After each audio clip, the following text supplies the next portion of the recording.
नमस्कार बंधुरा खाওয়া হবে জমজমাট চ্যানেলে সবাইকে জানাই সুস্বাগতম। আজকে আমি বানিয়ে নিয়েছি কচুর দম, মানকচুর দম। তবে এই মানকচুর দমটা কী করে বানালাম সেই রেসিপি শেয়ার করব তোমাদের সাথে। দারুণ টেস্টি, যেটা প্রায় কষা মাংসের সমান। আর তার সাথে যদি একটু চিংড়ি মাছ পড়ে তো কথাই হবে না। তবে আজকে আমি এটা এমনি নর্মাল পেঁয়াজ দিয়েই বানিয়েছি, কিন্তু খেতে হয়েছে সত্যি অসাধারণ। ভাতের সাথে গরম আর এরম একটা তরকারি হলে আর কোনো কথাই হবে না। আর কীভাবে বানালাম চলো দেখে নেওয়া যাক। বাজার থেকে এরকম একটা মানকচু নিয়ে চলে এসেছি, আর তারপর এটাকে বড় বড় করে পিস করে নিচ্ছি। এখন আমি পিস করে নেওয়ার পর তোমাদেরকে দেখাচ্ছি। পিস করে আমি এখন ধুয়ে পরিষ্কার করে নিয়েছি। এদিকে গ্যাসে কড়াইতে আমি জল বসিয়ে দিয়েছি, জলটা বেশ ফুটে গেছে। এখন আমি ধুয়ে রাখা মানকচুগুলোকে দিয়ে দিচ্ছি। এটা আমি 50% মতন বয়েল করে নিয়েছি। আর এখানে দিয়ে দিচ্ছি দেখো আলুগুলোও বেশ মানকচুর মতনই একটু বড় বড় কেটে নিয়েছি। আর এগুলোকে আমি 50% বয়েল করব। উপর দিয়ে একটা ঢাকা দিয়ে দিচ্ছি যাতে খুব তাড়াতাড়ি এটা নরম হয়ে যায়। এখন দেখো বয়েল করা হয়ে গেছে। তোমাদেরকে গাটা চিপে একটু দেখিয়ে দিচ্ছি। দেখো জাস্ট খুন্তির মাথাটুকু ঢুকছে, মানে এর থেকে বেশি আমি এটাকে আর বয়েল করব না। এখন আমি এটাকে জল ঝরাতে দিয়ে দেবো। ওদিকে কচুটা জল ঝরছে, এদিকে কড়াই বসিয়ে দিয়েছি গ্যাসে। তার মধ্যে দিয়ে দিচ্ছি একটু তেলটা এখানে আমি 5 চামচ মতো তেল দিয়েছি। আর তার মধ্যে আমি এই যে জল ঝরিয়ে নিয়েছি কচু আলুটাকে দিয়ে দিচ্ছি। এখন বেশ লাল করে একটু কচুটাকে ভেজে নেবো। তবে এর থেকে বেশি যদি আমি সিদ্ধ করে নিতাম তাহলে কচুটা ভালো করে ভাজা যেত না, তাই আমি 50% এখানে বয়েল করেছি।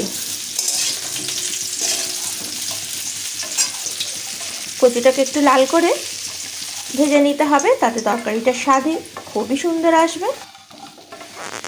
কচুটা তখন ভাজতে ভাজতে যারা আজকের ভিডিওটা প্রথম দেখছো অবশ্যই চ্যানেলটিকে সাবস্ক্রাইব নিয়ে পাশে থেকো।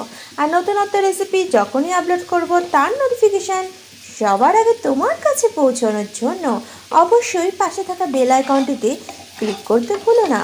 যখন যে রেসিপি আপলোড করব পৌঁছে যাবে সঙ্গে সঙ্গে তোমার কাছে। আর নতুন মজার রেসিপি জানতে হলে অবশ্যই তো তোমাকে থাকতে হবে খাওয়া হবে জমজমাটের সাথে। আর আজকের রেসিপিটা যদি ভালো লেগে থাকে অবশ্যই একটা শেয়ার করো তোমার প্রিয়জনের সাথে, লাইক করো, কমেন্টস করে জানিও তোমাদের কেমন লাগলো। কচুটা ভাজা হচ্ছে, একটু চাপা দিয়ে কচুটা ভাজা হতে হতে একটা মশলা ততক্ষণ আমি রেডি করে নিই। এর জন্য একটা মিক্সির বাটি নিয়ে নিয়েছি। আর এতে দেখো দিয়ে দিচ্ছি আমি 1.5 ইঞ্চি মতন আদা, দিয়ে দিচ্ছি কতগুলো রসুন। তবে এই পেস্টটা একটু বেশি বানাচ্ছি, সবটা এতে দেবো না আমি। আর লঙ্কা দিয়ে এটার একটা পেস্ট বানিয়ে নিয়েছি। যে দেখো পেস্টটা একদম রেডি হয়ে গেছে। আর একটা এখানে দেখো ধনে আর জিরে আমি ভিজিয়ে রেখেছিলাম, সেটা এই রসুন বাটার বাটিটার মধ্যে মিক্সির বাটিতে দিয়ে দিলাম। আর এর মধ্যে একটু দিয়ে দিচ্ছি তেজপাতা। এখন এটারও একটা সুন্দর পেস্ট বানিয়ে নিচ্ছি স্মুথভাবে। আর এখানে কচুটাও আমার ভাজা হয়ে গেছে। আর কচুটাকে এখন আমি একটা পাত্রের মধ্যে নামিয়ে নিচ্ছি। দেখো বেশ লাল করে ভেজে নিয়েছি। কড়াটা আবার পরিষ্কার করে গ্যাসে বসিয়ে দিয়ে তার মধ্যে দিয়ে দিলাম তেল। আর ফোড়নের জন্য দিয়ে দিচ্ছি একটা তেজপাতা, একটা শুকনো লঙ্কা, দারচিনি গোটা আর গোটা এলাচ ফাটিয়ে নিয়েছি দিয়ে দিলাম। আর 1 চামচ মতন গোটা জিরে। গ্যাসের ফ্লেমটা লো রেখে ফোড়নটাকে এখন ভালো করে ভেজে নেব একটা সুন্দর স্মেল আসা পর্যন্ত। ফোড়ন ভাজা হয়ে গেছে। এর মধ্যে দিয়ে দিচ্ছি একটা মিডিয়াম সাইজের পেঁয়াজ, সরু সরু করে কেটে নিয়েছি। পেঁয়াজটা দিয়ে দিলাম। পেঁয়াজটাকেও বেশ লাল করে একটু ভেজে নিচ্ছি।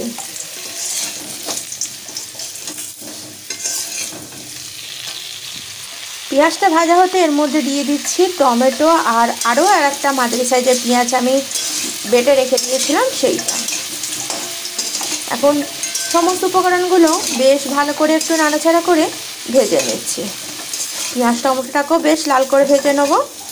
দেখো এখানে হাফ ভাজা প্রায় হয়ে গেছে। এখন দিয়ে দিচ্ছি যে আদা রসুন কাঁচা লঙ্কার পেস্ট বানিয়েছিলাম সেই পেস্ট থেকে আমি এখানে 2 চামচ মতো দিয়ে দিচ্ছি।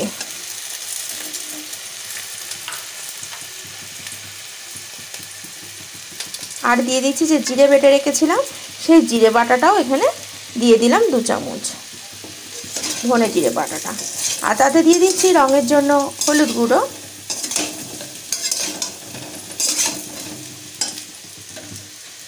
এখন সমস্ত মশলাটা বেশ ভালো করে একটু কষিয়ে নিচ্ছি।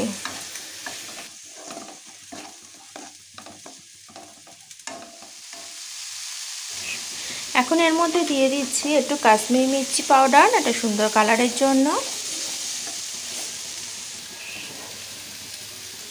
আর অল্প একটু জল দিয়ে দিচ্ছি।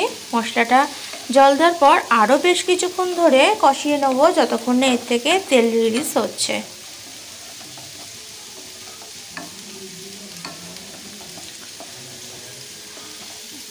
মশলাটা থেকে বেশ একটা সুন্দর গন্ধ বার হচ্ছে।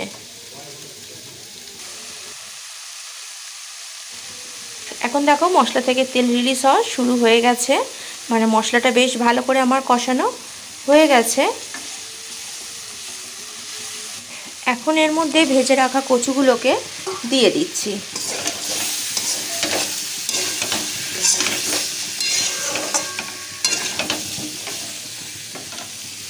কচুগুলোকে দিয়ে আরও বেশ কিছুক্ষণ আমি এটাকে কষিয়ে নিচ্ছি। আর এই কচুর দমটা আমি একটু শুকনো শুকনো বানাবো, তবে তোমরা যদি মনে করো যে একটু ঝোল ঝোল রাখবে সেটা তোমাদের চয়েস। আর আমি দিয়ে দিচ্ছি নুন, তবে নুন ঝাল মিষ্টিটা তোমরা তোমাদের স্বাদ মতো দিয়ে নিও। আমি আমার স্বাদ মতো এখানে দিয়ে বানিয়েছি। কচুটা বেশ ভালো করে কষানো হয়ে গেছে। এখন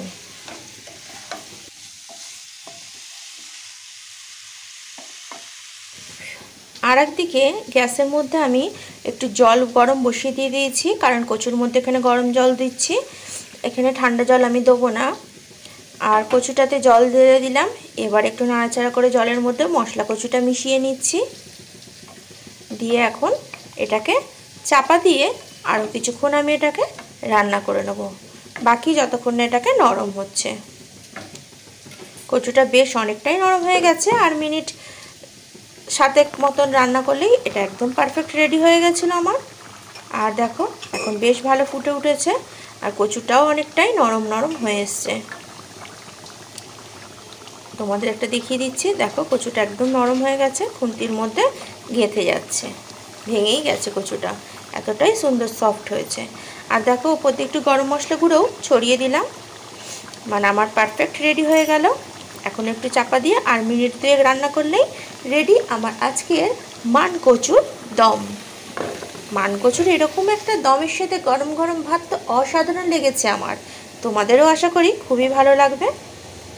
এখন একটা সার্ভিং বলে আমি নামিয়ে নিচ্ছি, আর আমি একদম এটা শুকনো শুকনোই বানিয়েছি।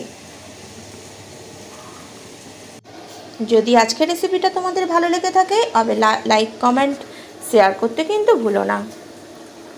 ভিডিওটা সম্পূর্ণ দেখার জন্য, শুরু থেকে শেষ পর্যন্ত খাওয়া হবে জমজমাটের সাথে থাকার জন্য অনেক অনেক ধন্যবাদ। আজকের ভিডিও এখানেই শেষ করলাম।